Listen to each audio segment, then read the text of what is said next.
নিরাপত্তার ঘেরাটোপ যেন সরকার প্রধানকে জনগণ থেকে দূরে ঠেলে না দেয়, বিশেষ নিরাপত্তা বাহিনী এসএসএফকে সেদিকে খেয়াল রাখতে বলেছেন প্রধানমন্ত্রী তারেক রহমান। বৃহস্পতিবার বাহিনীটির প্রতিষ্ঠা বার্ষিকীর অনুষ্ঠানে তিনি আরও বলেন, এসএসএফকে যুগের সাথে তাল মিলিয়ে গড়ে তোলা হবে। জনগণের বিশ্বাস আর ভালোবাসার প্রতি সবচেয়ে বেশি নির্ভর করেন বলেও মন্তব্য করেন প্রধানমন্ত্রী। শফিকুল হকের প্রতিবেদন। রাষ্ট্রপতি ও প্রধানমন্ত্রী সহ রাষ্ট্রের অতি গুরুত্বপূর্ণ ব্যক্তিদের নিরাপত্তা প্রদানে ৪০ বছর ধরে পেশাদারিত্ব ও সফলতার সাথে দায়িত্ব পালন করছে স্পেশাল সিকিউরিটি ফোর্স বা এসএসএফ। বিশেষ এই বাহিনীটি প্রতিষ্ঠার ৪০তম বার্ষিকী পালন করছে নানা আয়োজনে। বৃহস্পতিবার তেজগাঁওয়ে প্রধানমন্ত্রীর কার্যালয়ে আয়োজিত অনুষ্ঠানে যোগ দেন প্রধানমন্ত্রী। আজকের এই অনুষ্ঠানে উপস্থিত মন্ত্রিপরিষদ সদস্য, সরকার প্রধান বলেন, এসএসএফকে যুগের সাথে তাল মিলিয়ে গড়ে তোলা হবে। আধুনিক বিশ্বের সঙ্গে তাল মিলিয়ে এসএসএফকে আরো কর্মদক্ষ করে গড়ে তোলার লক্ষ্যে সরকার প্রয়োজনীয় সব ধরনের পদক্ষেপ অব্যাহত রাখবে ইনশাআল্লাহ। প্রধানমন্ত্রী জানান, সরকার প্রধান হিসেবে জনগণের ভালোবাসা আর নির্ভরতাই তার কাছে সবচেয়ে গুরুত্বপূর্ণ। এসএসএফ এর প্রতিষ্ঠা বার্ষিকীর এই দিনে আমি আমার একটি বিশেষ দৃষ্টিভঙ্গির কথা আপনাদের সঙ্গে শেয়ার করতে চাই। একটি গণতান্ত্রিক সরকারের প্রধান হিসাবে জনগণের বিশ্বাস এবং ভালোবাসার উপরেই আমার সবচেয়ে বেশি নির্ভরতা। নিরাপত্তার ঘেরাটোপে যেন সরকার প্রধানকে জনগণ থেকে দূরে ঠেলে দেয়া না হয়, সেদিকে খেয়াল রাখারও আহ্বান জানান প্রধানমন্ত্রী। একদিকে সরকার প্রধানের নিরাপত্তা ব্যবস্থা বজায় রাখা, অপরদিকে নাগরিকদের জীবনের স্বাচ্ছন্দ্য নিশ্চিত রাখা, এই দুটোর মধ্যে ভারসাম্য রক্ষা করেই এসএসএফকে তাদের নিরাপত্তা কৌশল প্রণয়ন করতে হয়।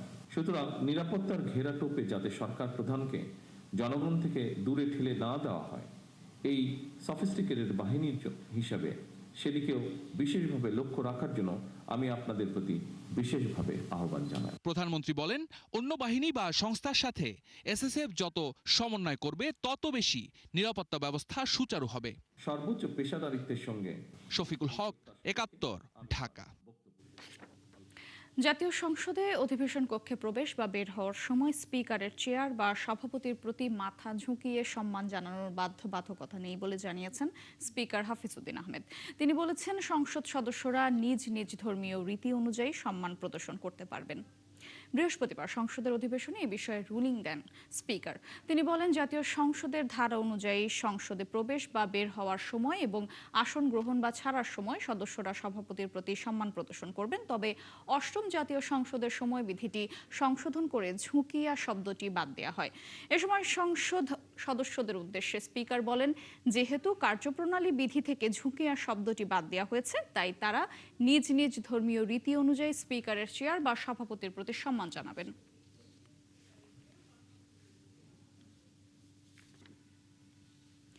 সংসদ সদস্যদের জন্য বরাদ্দ করা ফ্ল্যাটে ওয়াশিং মেশিন ও মাইক্রোওয়েভ ওভেন দেয়া নিয়ে বিতর্কে জড়িয়েছেন সরকার দলীয় সদস্য ব্যারিস্টার আন্দালিব রহমান পার্থ ও বিরোধী দলীয় নেতা ডাক্তার শফিকুর রহমান। অনির্ধারিত এই বিতর্কে যারা এসব চেয়েছেন তাদের ব্যক্তিগত উদ্যোগে দেওয়ার প্রস্তাব করেন পার্থ। এর প্রতিক্রিয়ায় বিরোধী দলীয় নেতা বলেন, এমন কিছু বলা উচিত নয় যাতে সদস্যদের সম্মানহানি হয়। পরে স্পিকারের হস্তক্ষেপে বিতর্ক থামে। মিল্টন আনোয়ার জানাচ্ছেন বিস্তারিত।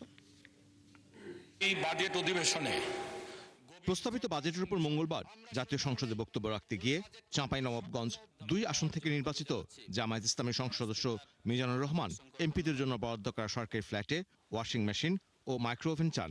একই সঙ্গে জানালা দরজার পর্দা লাগাতে স্পিকারের হস্তক্ষেপ চান। আবাসিক ফ্ল্যাটগুলোতে থাকার জন্য যেটা দেওয়া হয়েছে তার জানালা দরজার পর্দাটি এখনো পর্যন্ত ঝোলানো হয়নি। মাননীয় স্পিকার, আমরা শুনেছিলাম যে আমাদের এই ফ্ল্যাটগুলোতে একটি করে ওয়াশিং মেশিন এবং মাইক্রো ওভেনও দেওয়া হবে। এই পর্দা, মাইক্রো ওভেন এবং ওয়াশিং মেশিনগুলো আপনার মাধ্যমে পাওয়ার জোর দাবি জানাচ্ছি। বুধবার অধিবেশনের শুরুতে পয়েন্ট অফ অর্ডারে দাঁড়িয়ে গণমাধ্যমকে উদ্ধৃত করে সরকার দলীয় সদস্য ব্যারিস্টার আন্দালিব রহমান পার্থ বলেন, সংসদে এভাবে নিজেদের ব্যক্তিগত চাওয়া পাওয়ার কথা জানানো অনুচিত। নিজ উদ্যোগে ওই এমপিকে মাইক্রোওভেন দেওয়ার প্রস্তাব করেন তিনি। যেখানে আবার বলা হয় যে আমরা গাড়ি নিব না, আমরা প্লট নিব না, এই ব্যাপারে তাহলে আমার কাছে মনে হয় মাননীয় স্পিকার যে আসলেই যদি গাড়ি আর প্লট যখন ওনারা বাদ দিল, তখন ওনাদের বুকের উপরে কত বড় পাথর চাপা দিয়ে বাদ দিতে হলো যে মাইক্রোওয়েভ আর ওয়াশিং মেশিনের জন্য এই পার্লামেন্টে দাঁড়িয়ে কথা বলতে হচ্ছে। আমি খুব সিরিয়াসলি বলছি, তারপরে যদি আমার ভাই যেহেতু কমেন্ট করেছেন উনি চান আমি ওনাকে এম্বারাস না করে আগামীতে যদি ওনার পর্দার মাইক্রোওয়েভ লাগে আমি আমার তরফ থেকে ওনাকে একটা মাইক্রোওয়েভ দিতে চাই, এবং আমি প্রধানমন্ত্রীকে রিকোয়েস্ট করতে চাই যদি ওয়াশিং মেশিন তো উনি দেয়, এবং হোম মিনিস্টার থাকলে আমি বলতাম যে উনি পর্দাটা যদি কিনে দিয়ে ওনার সংসারটা আমরা গোছায় দিতে পারতাম। তার এই বক্তব্যের পরপরই বিরোধী দলীয় নেতা ডাক্তার শফিকুর রহমান ফ্লোর নিয়ে আন্দালিব রহমানের বক্তব্যের প্রতিবাদ জানান। তিনি বলেন, এমপিদের হেয় করে কোনো বক্তব্য দেয়া ঠিক নয়। একজন সদস্য তিনি সবার জন্য একটা বিষয় চেয়েছেন, এইটাকে সূত্র ধরে আবার আরেকটা যে গাড়ি বাড়ি সব নিয়ে আসলেন। উনি তো আমি মনে করি একজন বিজ্ঞ পার্লামেন্টারিয়ান, আবার নিজের থেকে অফারও দিয়ে দিলেন যে আমি সব দিয়ে দেব। ওনার কাছে চাইছেন নাকি কেউ যে উনি দিবেন? আমার মনে হয় যে আমাদের মানসিকতাগুলো এমন হওয়া উচিত যেটা এখানে দাঁড়িয়ে অন্তত কেউ কারো সম্মানে আমরা আঘাত করব না। পরে স্পিকার হাফিজউদ্দিন আহমেদের হস্তক্ষেপে এই বিতর্ক থামে। পরে সংসদের কার্যপ্রণালী বিধি অনুযায়ী বাজেটের উপর আলোচনা শুরু হয়। এই বিষয়টি নিয়ে আর বিতর্ক না হোক, এটা আমি চাই। মিল্টন আনোয়ার, ৭১, ঢাকা। রফিকুল ইসলাম। পদ্মা সেতুর পিলারের গোড়া থেকে মাটি সরিয়ে নেয়ার মূল স্থাপনা ক্ষতিগ্রস্ত হবে না বলে দাবি করেছেন সড়ক পরিবহন ও সেতুমন্ত্রী শেখ রবিউল আলম। এখানকার মাটি কোথাও বিক্রি করা হয়নি বলেও জানান তিনি। আজ সচিবালয়ে কর্মরত সাংবাদিকদের সংগঠন বিএসআরএফ সংলাপে মন্ত্রী আরও বলেন, ২ থেকে ২.৫ বছরের মধ্যে রাজধানীর ৪ টার্মিনাল সরিয়ে নেওয়া হবে। শারমিন নীরা রিপোর্ট। পদ্মা সেতুর পিলারের গোড়া থেকে মাটি সরিয়ে বিক্রি করা হচ্ছে এমন খবর সামাজিক যোগাযোগ মাধ্যমে ছড়িয়ে পড়লে শুরু হয় আলোচনা সমালোচনা। মূল সেতু ক্ষতিগ্রস্ত হচ্ছে কিনা এ নিয়ে ওঠে প্রশ্ন। তবে সড়ক পরিবহন ও সেতুমন্ত্রী বলছেন ভিন্ন কথা।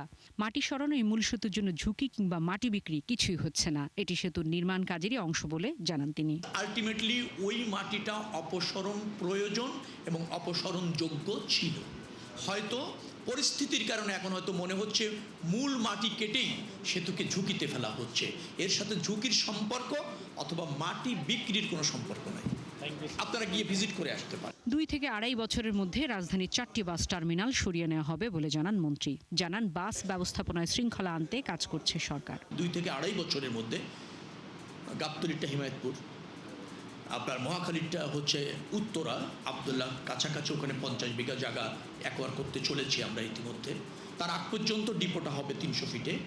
কাজপুরেরটা চলে যাবে, কাজপুরে চলে যাবে সায়দাবাদেরটা, ফুলবাড়ি একটা চলে যাবে কিরানীগঞ্জে। অর্থাৎ এভাবে শিফট হচ্ছে আপনার ওটাকে বিবেচনায় নিয়ে। বেসরকারি বাসের কাউন্টারকে কেন্দ্র করে টেম্পোরারি স্ট্যান্ডের মতো হয়েছে, রাস্তার পাশে বাস দাঁড়িয়ে থাকে। তারা কাউন্টারগুলি পর্যায়ক্রমে সরায় নিবে, আর অবশ্যই কাউন্টারের সামনে বাস এনে যাত্রী উঠাতে পারবে না। এ সময় সাংবাদিকদের প্রশ্নের জবাবে শেখ রবিউল আলম বলেন, মেট্রো রেলের স্টেশনে অস্থায়ী দোকান বসানোর সুযোগ নেই। পিলারে কেউ পোস্টার লাগালে আইনি ব্যবস্থা নেওয়া হবে। সিটি কর্পোরেশনকে আরো সজাগ হতে হবে। ইভেন আমি মনে করি যে আইন শৃঙ্খলা রক্ষাকারী বাহিনী যারা টহল দেন নিয়মিত থানায়, তারাও দেখতে পারেন তার এরিয়ার মধ্যে কোনো লোক এসে যে কোনো সময় পোস্টার, ফেস্টুন, ব্যানার রাস্তার উপর গাছের সাথে পেরেক মারিয়ে লাগিয়ে দিচ্ছে কিনা। মিটার গেজের লোকোমোটিভ ট্রেন আসছে জানিয়ে ৩ মন্ত্রণালয়ের দায়িত্বে থাকা এই মন্ত্রী বলেন, ঢাকা টঙ্গী কমিউটার ট্রেন সহ বিভিন্ন রুটে ট্রেন সার্ভিস বাড়াবে সরকার। যে প্রত্যাশা মানুষের, তা প্রতিষ্ঠিত করা অনেক সময় চ্যালেঞ্জও বটে। শারমিন নীরা, ৭১, ঢাকা। অন্তর্বর্তী সরকারের সময়ের গণমাধ্যম কমিশনকে বিবেচনায় নিয়ে নতুন আরেকটি কমিশন গঠন করতে যাচ্ছে সরকার। বৃহস্পতিবার এর জন্য বিভিন্ন সংগঠন ও প্রতিষ্ঠানের সাথে কর্মশালার আয়োজন করে তথ্য ও সম্প্রচার মন্ত্রণালয়। পরে তথ্যমন্ত্রী জানান, এর ফলে গণমাধ্যম স্বাধীনভাবে কাজ করতে পারবে। আরও জানাচ্ছেন মোহাইমিনুল খান অপু। জুলাই অভ্যুত্থানের আগে সংবাদ মাধ্যমের ভূমিকা নিয়ে বেশ সমালোচনা আছে দেশ ও বিদেশে। দশক জুড়ে পতিত আওয়ামী লীগ সরকারের নীতি ও কর্মকাণ্ড ঘিরেই পরিচালিত বেশিরভাগ টেলিভিশন, পত্রপত্রিকা ও অন্যান্য গণমাধ্যম প্রতিষ্ঠানগুলো।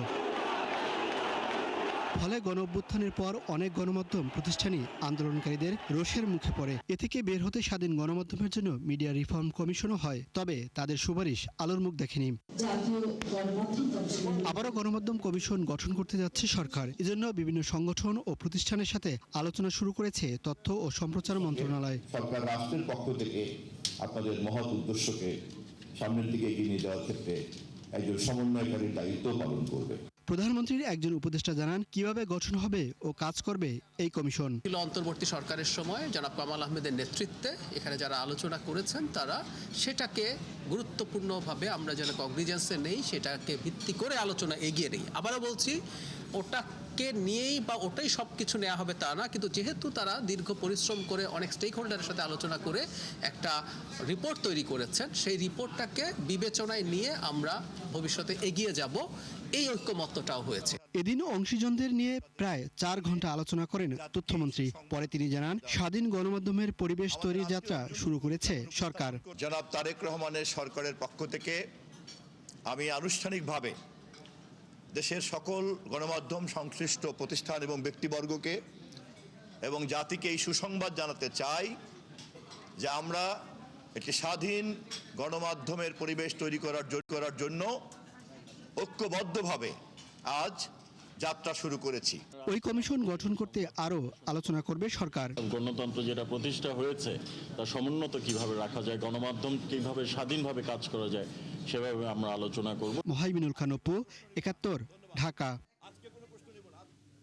আগামী বছর থেকে সব বোর্ডে অভিন্ন প্রশ্নপত্রে এইচএসসি পরীক্ষা হবে বলে জানিয়েছেন শিক্ষামন্ত্রী হেসানুল হক মিলন। দুপুরে সচিবালয়ে শিক্ষা মন্ত্রণালয়ের সম্মেলন কক্ষে ব্রিফিংয়ে তিনি আরও জানান, এখন থেকে প্রথম শ্রেণীতে নামমাত্র ভর্তি পরীক্ষা নেওয়া হবে।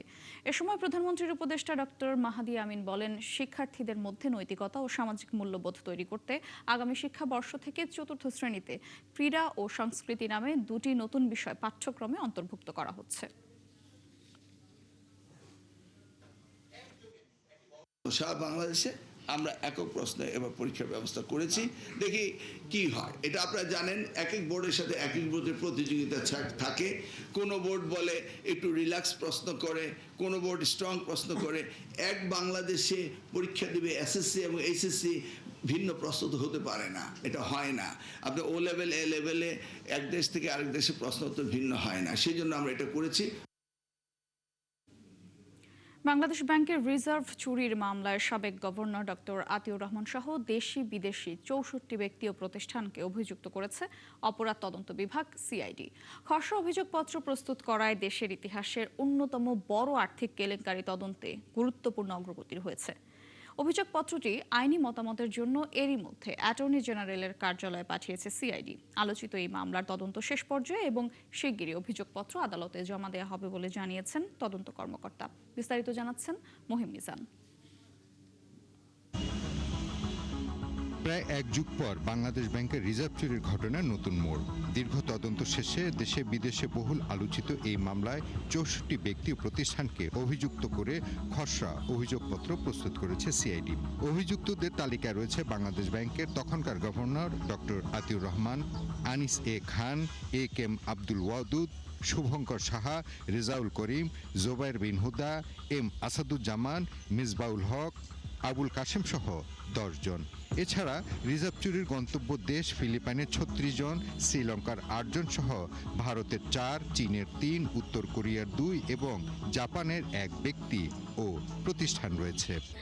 যেমন ইমেলে ওনার কাছে যখন ম্যালওয়্যারটা আসছে, ম্যালওয়্যারটা আসার পরে ইমেলে ম্যালওয়্যার আসছে, অ্যাটাচমেন্টটা কেন আবার ইমেলও আসছে, sir I want to work with your esteemed organization. এখন উনি বাংলাদেশ ব্যাংকের উনি একজন অফিসার, আসাদুজ্জামানকে যে ইমেলটা করলো উনি আবার সেই ইমেলের রিপ্লাইটা দিল, হ্যাঁ, এইটা তো জাস্টিফাইড না। এই জন্য দেখা গেছে যে আসাদুজ্জামানকে আমরা রাখছি। এখন প্যারালালি আরো 3 জন ইমেল খুলছে, তাহলে আপনি আমাকে বলেন যে ইমেল খুলে ইমেলের রিপ্লাই দিচ্ছে তাকে যদি আমি চার্জশিটে নাম রাখি, তাহলে আরো 2 জন যারা ইমেল ওপেন করছে তাদেরকে আমার রাখা উচিত না? প্রায় 150 পৃষ্ঠার খসড়া অভিযোগপত্রে যুক্ত করা হয়েছে আন্তর্জাতিক সহযোগিতায় সংগ্রহ করা তথ্য প্রমাণ, ফরেনসিক বিশ্লেষণ এবং অর্থ পাচারের জটিল নেটওয়ার্কের বিস্তারিত বিবরণ। মামলার প্রমাণ হিসেবে যুক্ত করা হয়েছে প্রায় 10,000 পৃষ্ঠার নথিপত্র। পৃথিবীতে শুধু বাংলাদেশি ব্যাংকের নয়, যে কোনো আভ্যন্তরীণ ব্যাংকগুলোতে দেখা গিয়েছে সিঙ্গেল ছোটখাটো যে কোনো অ্যাটাকের পিছনে ইনসাইডার জড়িত থাকে। তো সুতরাং আভ্যন্তরীণ লোকের সাহায্য ছাড়া, ভুল ছাড়া হ্যাকাররা কখনো এটা অ্যাক্সেস দিতে পারে না। 2016 সালের ফেব্রুয়ারিতে হ্যাকাররা সুইফট পেমেন্ট সিস্টেমে ভুয়া বার্তা পাঠিয়ে নিউ ইয়র্ক ফেডারেল রিজার্ভ ব্যাংকে গচ্ছিত বাংলাদেশ ব্যাংকের রিজার্ভ অর্থ 10 কোটি 10 লাখ মার্কিন ডলার সরিয়ে নেয়। ঘটনাটি জানার পরও ধামাচাপা দেওয়ার চেষ্টা করে বাংলাদেশ ব্যাংক। পরের ঘটনার প্রায় 40 দিন পর মানি লন্ডারিং প্রতিরোধ আইনে মামলা করে বাংলাদেশ ব্যাংক। এরপর থেকেই তদন্ত শুরু করে সিআইডি। তদন্ত সংশ্লিষ্ট সূত্রে দাবি বিভিন্ন সময় বাংলাদেশি অভিযুক্তদের নাম অভিযোগপত্র থেকে বাদ দেওয়ার চাপ সৃষ্টি করা হয়েছিল। তবে তথ্য প্রমাণের ভিত্তিতে তদন্ত অব্যাহত রাখার কারণে কয়েকজন তদন্ত কর্মকর্তাকেও দায়িত্ব থেকে সরিয়ে দেওয়া হয়। যখন আমরা দেখতে চেয়েছি যে সিসি ক্যামেরাতে দেখতে চাই যে হ্যাকিংটা হলো কি করে ওই তারিখে, সুনির্দিষ্ট তারিখে হ্যাকিংটা কিভাবে হলো আমরা দেখতে চাই, যে কেউ ছিল না, হ্যাকিং ট্রান্সফার অটোমেটিক হয়ে গিয়েছে কথিত ম্যালওয়্যার দিয়ে। তারা কিন্তু আমাদের প্রাথমিক অবস্থায় সিসি ক্যামেরার কোনো ফুটেজ দিতে পারেনি এবং হার্ড ড্রাইভও দিতে পারেনি। যখন হার্ড ড্রাইভ বা সিসি ক্যামেরার ফুটেজ পাওয়া যাচ্ছিল না, 16 সালের কথা আমার স্পষ্ট মনে আছে, তখনই আমরা বুঝতে পেরেছি যেটা আভ্যন্তরীণ ব্যক্তি যোগসাজগ রয়েছে, কোনো কিছুটা হাইড করতে চাইছে। তদন্ত কর্মকর্তা জানান খুব দ্রুতই রিজার্ভ চুরির মামলায় অভিযোগপত্র আদালতে জমা দেওয়া হবে। আমাদের দিক থেকে আমরা রেকর্ডপত্র ভিত্তিক আমরা যাচাই বাছাই করে যাদের ইনভলভমেন্ট পাওয়া গেছে আমরা তাদের ম্যাটারেই আমরা চিন্তা করছি। তো শেষ পর্যায়ে আমরা আমাদের তো চেষ্টা থাকবে অ্যাজ আর্লি অ্যাজ পসিবল এটা বিজ্ঞ আদালতে দাখিল করার জন্য। বাংলাদেশ ব্যাংকের রিজার্ভ চুরির ঘটনা শুধু দেশের আর্থিক খাত নয়, বিশ্বব্যাপী ব্যাপক আলোচনার জন্ম দিয়েছিল। প্রায় এক দশক পর তদন্ত শেষ করে অভিযোগপত্র প্রস্তুত হওয়ার ঘটনাটি একটি কিনারা হবে বলে প্রত্যাশা করছে সবাই। মহিম মিজান, ৭১, ঢাকা। সীমান্তে মানবাধিকার রক্ষায় বাংলাদেশ ও ভারতকে আলোচনায় বসার আহ্বান জানিয়েছে জাতিসংঘ। বুধবার রাতে নিয়মিত প্রেস ব্রিফিংয়ে ৭১ টিভির প্রশ্নে সংস্থাটির মহাসচিবের মুখপাত্র স্টেফেন ডুজারিক বলেন, মানবাধিকার ও মর্যাদার প্রশ্নে উভয় দেশকে গুরুত্ব দিতে হবে। তিনি আরও জানান, রোহিঙ্গা সংকট মোকাবেলায় ধারাবাহিক প্রচেষ্টা অব্যাহত রয়েছে। রিপোর্ট করেছেন সুফিয়ান ফারাবি। শিশু ও নারীসহ শত শত ভারতীয় নাগরিক বাংলাদেশ ভারত সীমান্তে মানবেতর জীবনযাপন করছে। খাদ্যের অভাবে ভুগছে শিশুরা, আর খোলা আকাশের নিচে নির্ঘুম রাত পার করছেন নারীরা। এমন পরিস্থিতি তুলে ধরে জাতিসংঘ মহাসচিবের মুখপাত্রের কাছে প্রশ্ন করা হয়, বিষয়টির সমাধানে মহাসচিবের পরামর্শ কি? জবাবে ডুজারিক বলেন, দুই দেশের মধ্যে আলোচনা অপরিহার্য। আমরা মনে করি জনগণের মানবাধিকার ও মানবিক মর্যাদার প্রতি পূর্ণ সম্মান প্রদর্শন করে আলোচনার মাধ্যমে এই সমস্যার সমাধান করা উভয় দেশের উপরই বর্তায়। পরে জোরপূর্বক বাংলাদেশে ঠেলে দেওয়া মিয়ানমারের রোহিঙ্গাদের ফিরে যাওয়ার বিষয়টি জানতে চাওয়া হয়। মুখপাত্র জানান, নবনির্বাচিত সভাপতির কাজ সাধারণ অধিবেশনে সভাপতিত্ব করা। রোহিঙ্গা সমস্যার সমাধান চলমান প্রক্রিয়াতে কাজ চলছে। আমরা মনে করি সাধারণ পরিষদের সভাপতির ভূমিকা হলো সাধারণ পরিষদের সভাপতিত্ব করা। সুতরাং মহাসচিব এবং সাধারণ পরিষদের সভাপতির মধ্যকার আলোচনা সাধারণ পরিষদের বিষয়াবলীকে কেন্দ্র করেই হবে এবং রোহিঙ্গা ফাইল নিয়ে কাজ চলতে থাকবে। জাতিসংঘের নিয়মিত এই ব্রিফিংয়ে এছাড়াও গুরুত্ব পায় যুক্তরাষ্ট্র ও ইরানের মধ্যকার চুক্তি, লেবানন প্রসঙ্গ ও হাইতির পরিস্থিতি। সুফিয়ান ফারাবি, ৭১, ঢাকা। বগুড়া শহীদ জিয়াউর রহমান শিশু হাসপাতালের ৬তলা ভবনকে ৮ তলায় উন্নীত করার উদ্যোগ নেওয়া হয়েছে। এছাড়া পাশের বহুতল ভবন অধিগ্রহণ করে হাসপাতালের সাথে যুক্ত করার পরিকল্পনা করা হয়েছে বলে জানিয়েছেন স্থানীয় সরকার প্রতিমন্ত্রী মীর শাহে আলম। আজ শহীদ জিয়াউর রহমান শিশু হাসপাতালের বহি ও আন্তঃবিভাগের কার্যক্রম উদ্বোধনী অনুষ্ঠানে তিনি এসব কথা জানান। প্রতিমন্ত্রী বলেন, ১৭ বছর ধরে বঞ্চিত থাকা বগুড়ার উন্নয়নে নেওয়া উদ্যোগ এখন ষড়যন্ত্র চলছে। ক্ষোভ জানিয়ে বলেন, আওয়ামী লীগকে আর রাজনীতিতে ফিরতে দেওয়া হবে না। অনুষ্ঠানে উপস্থিত ছিলেন বগুড়া ৬ আসনের সংসদ সদস্য ও জেলা বিএনপির সভাপতি রেজাউল করিম বাদশা, স্বাস্থ্য ও পরিবার কল্যাণ মন্ত্রণালয়ের সচিব কামরুজ্জামান চৌধুরী, বগুড়া ৪ আসনের সংসদ সদস্য ও জেলা বিএনপির সাধারণ সম্পাদক মোশাররফ হোসেন সহ আরো অনেকে।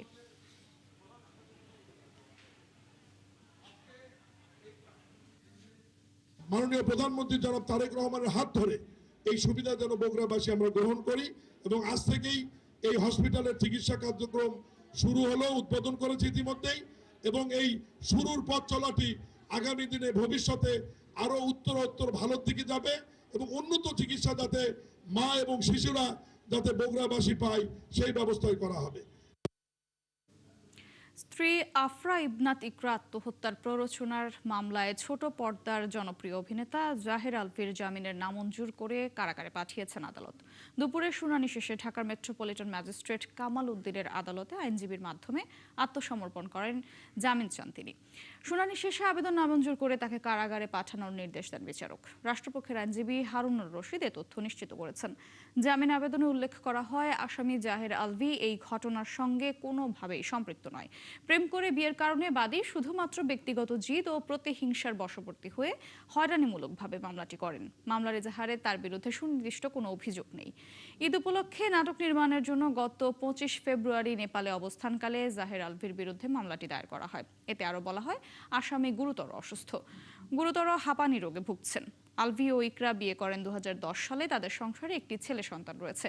এই মামলায় গত 4 জুন জাহের আলভির মা নাসরিন সুলতানা শিউলি আত্মসমর্পণ করে জামিন পেয়েছেন। দর্শক, এই মুহূর্তে র্যাব মিডিয়া সেন্টারে ব্রিফিং চলছে, আমরা সরাসরি যুক্ত হব সেখানে।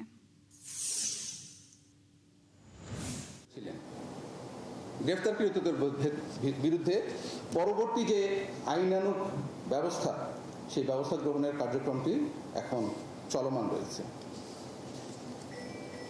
এই মিডিয়া ব্রিফিংয়ের মাধ্যমে সমগ্র দেশবাসীর কাছে আমরা যে বিষয়টি তুলে ধরতে চাই সেটি হচ্ছে একটি সামাজিক সচেতনতা, যে আমরা যে আমাদের বাসার গৃহপরিচারিকা হোক, যারা স্থায়ী অথবা যারা অস্থায়ী গৃহপরিচারিকা অথবা ড্রাইভার অথবা কেয়ারটেকার, নৈশ প্রহরী, যাদেরকেই রাখি না কেন, যাদেরকেই নিয়োগ দিই না কেন, অবশ্যই তাদের ব্যাকগ্রাউন্ডটা আগে আমাদের একটু খোঁজখবর করে নেওয়া উচিত। তাদের এনআইডি কার্ড আমাদের সংগ্রহে রাখা উচিত। তাদের যে যোগাযোগ, তাদের যে আত্মীয় স্বজন, তাদের স্থায়ী অস্থায়ী ঠিকানা, সব কিছু আমাদের আসলে আগে খুঁজে নিয়ে দেখে যাচাই বাছাই করেই তারপরে নিয়োগ দেওয়া উচিত। এতে করে কিন্তু যে ধরনের অপরাধ ইদানিং সংগঠিত হচ্ছে, এই ধরনের অপরাধগুলোকে প্রাথমিকভাবে প্রতিহত করা সম্ভব হবে। তাই আমার আকুল আবেদন থাকবে যে এই ঘটনাগুলো দেশবাসীর কাছে পৌঁছে দেওয়ার মাধ্যমে আমাদের সাংবাদিক ভাই বোনেরা আমাদের পাশে থাকবেন এবং তথ্য দিয়ে আমাদেরকে সহযোগিতা করবেন। আপনাদের সবাইকে অনেক ধন্যবাদ। যদি আপনাদের কোনো প্রশ্ন থাকে করতে পারেন। দর্শক, চলছে সংবাদ সংযোগ। সরাসরি সংবাদ অনুষ্ঠান দেখতে চোখ রাখুন ৭১-এর ফেসবুক পেজ এবং সাবস্ক্রাইব করুন ৭১-এর ইউটিউব চ্যানেল। থাকুন ৭১-এর সাথে।